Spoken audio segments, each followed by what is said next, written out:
When GM crushed the EV1, they not only dismantled it, but they actually destroyed all the component parts. The drivetrain and the motor, the batteries, the gearing, the space-age lubrication, the controls would all have been useful in other cars, but General Motors wouldn't let us sell us those. They crushed them all and melted them down.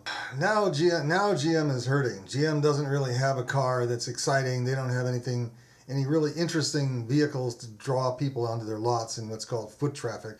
This next video again asks us a question: internal combustion. Why can't people be commuting in EV1 style cars or RAV4 EV style cars? Why must everybody be commuting in their own gas guzzling fantasy bubble? If you had little EV1 style cars, it'd be fun to drive. You could fit, instead of, this freeway is like 6 lanes, you could fit 8 lanes of EV1s in here. They're just a smaller car and they're not quite as long as this big old Acura here. To get to work in the morning doesn't require, driving a Yukon like that one there, which gets basically 12 miles per gallon, or that big old Lexus machine over there. That's obviously, and there's a Hummer going to work. Oh my God.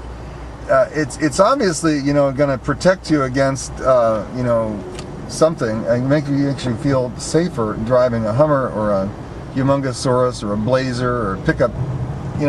Those cars don't get regenerative braking.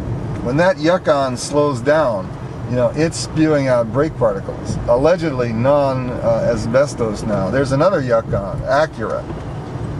And here's a Lexus RX something or other, and a Prius. We have a Prius. There's one, and there we have a some brave soul in a limo,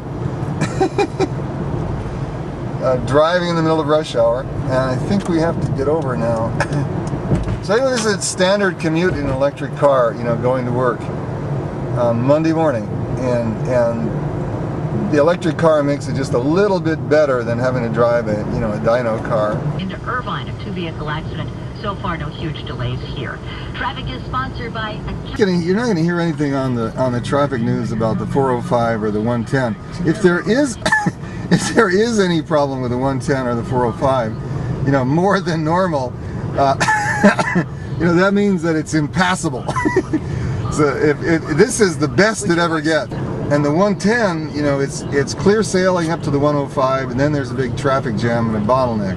So it's just the standard commute. Even with there's no reason to listen to the news on the traffic on this. I used to go up this freeway 62.5 miles on one job I had, and I had a gas car then, but it got 46 miles per gallon. When I had the EV1, I could have made it up there and back easily on one charge.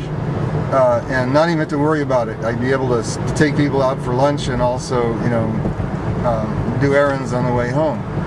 62.5 miles one way is a sort of a, really questionable commute in this kind of traffic.